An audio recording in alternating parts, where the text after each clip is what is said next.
ఇవాళ ఢిల్లీ వెళ్తున్న AP CM Chandrababu budget ప్రతిపాదనలపై ప్రధానితో చర్చించే ఛాన్స్. కేంద్ర మంత్రి నిర్మలా సీతారామన్తోనూ చర్చలు.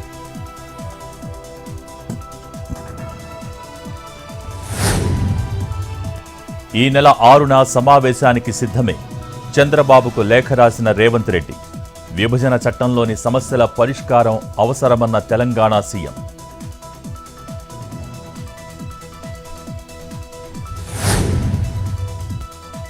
నేడు 3వ రోజు కాకినాడ జిల్లాలో పవన్ పర్యటన. ఉప్పాడ కొత్తపల్లిలో కోతకు గురవుతున్న తీర ప్రాంతం పరిశీలన. మత్స్యకారులతో మాట్లాడనున్న డిప్యూటీ సీఎం.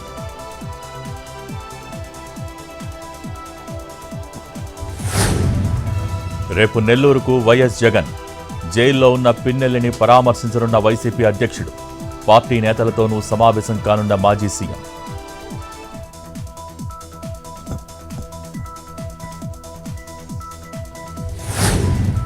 ఏపీ ఇంటెలిజెన్స్ చీఫ్గా మహేష్ చంద్ర లడ్హా నియామకం. 1998 బ్యాచ్కు చెందిన ఐపీఎస్ అధికారి. ఇటీవలే కేంద్ర సర్వీసుల నుంచి రిలీవ్. డిప్యుటేషన్ ముగించుకుని ఏపీ ప్రభుత్వానికి రిపోర్ట్ చేసిన లడ్హా.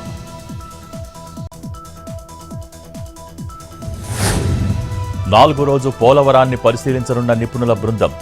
నేటితో ముగియనున్న అధికారుల ప్రాజెక్టు పర్యటన. అధికారులతో కలిసి సమీక్ష. తుది నివేదికను సిద్ధం చేసి సిడబ్ల్యూసీతో పాటు కేంద్రానికి ఇవ్వనున్న టీం.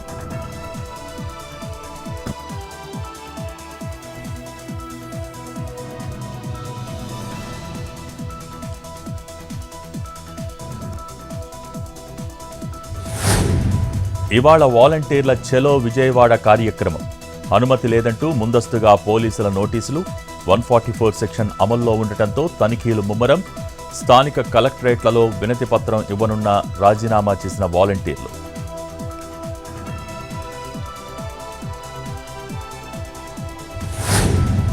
కడప జిల్లా పోట్లదుర్తిలో ఎర్రచందనం స్మగ్లింగ్.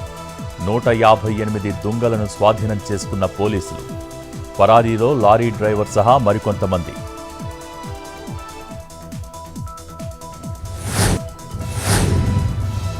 పల్నాడు జిల్లా ఎన్నాదేవి వద్ద రోడ్డు ప్రమాదం. అదుపు తప్పి డివైడర్ను ఢీకొట్టిన కారు. ఒకరు మృతి, మరో వ్యక్తికి గాయాలు. హైదరాబాద్ నుంచి సత్తెనపల్లి వెళ్తుండగా యాక్సిడెంట్.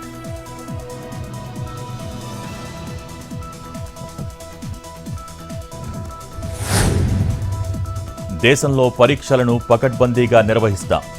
లీకు వీరులను కఠినంగా శిక్షిస్తామన్న ప్రధాని.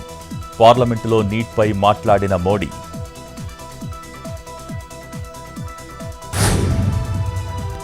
అమెరికాలో భారతీయులకు జైలు శిక్ష.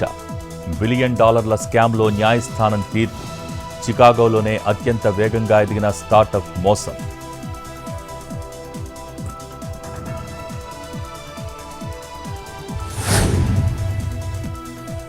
తెలుగు రాష్ట్రాల్లో పెరిగిన బంగారం ధరలు.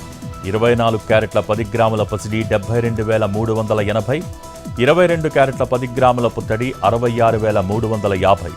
కిలో వెండి ధర 94,800.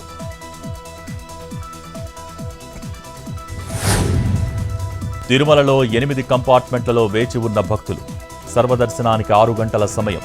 నిన్న శ్రీవారి హుండీ ఆదాయం 4,9 కోట్ల.